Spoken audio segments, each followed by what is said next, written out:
คือจ้าเมื่อแผลเป็นยังวันนี้ไปไหนจ๊ะวันนี้ไปเซเว่นซื้อไอศกรีมจ้าไปเซเว่นซื้อไอติมเดินดีๆนะจ๊ะนะเซเว่นนะจะเอาแบบเต็มเลยเซเว่นตรงไหนไหนจ้าโอ้ยจะเปลี่ยนรถมากจ้า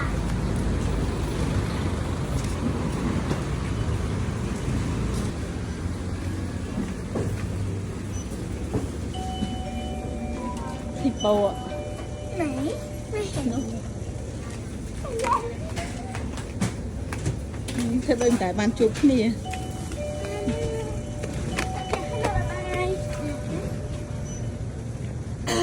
เอาอันไหนครับ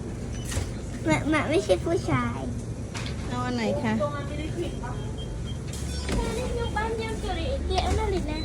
เจือ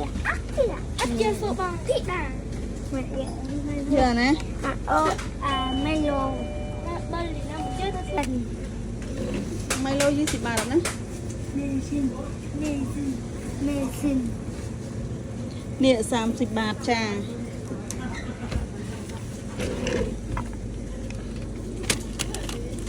อย่ามาเซ่เนี่ย20 บาท อันนี้เอาได้ยังนั่งกับแพงนะหนูไมโลอันชอบเต้นเหรออันนี้หนาอันนั้น10 บาท10 แพงบาทแต่นั่งอัดช่างเดี๋ยวเนี่ยจังบ้านเนี่ยกับใบบอ10 บาทนั่นคือไมโลนั่นน่ะอย่าอัดเมียนของมึงเมียนหนึ่งคือเอาไหนแต่รูปแต่อัดเมียนอย่า20 บาทนะบาทหมดแล้วโอ้ยอันนั้นอัดช่างไงอันนั้นหมันว่าอันนั้น30 แพงบาทแล้วจ่ายเลยเนี่ย35 บาทอะตกลงจังบ้านจังบ้านต่อจานอันนี้มาส้มลอยส้มลอยอันนี้โอเคเนี่ยยอดนี้20 บาทแต่ส้มลอยอันนี้ไทยมั้งโน่อันนี้ดำบอกว่าบาทมานะยอดนะยอด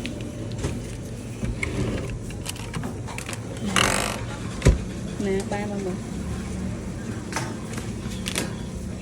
กันกันเลยอ่ะ35ไม่มีค่ะไปตังทอนสั่ง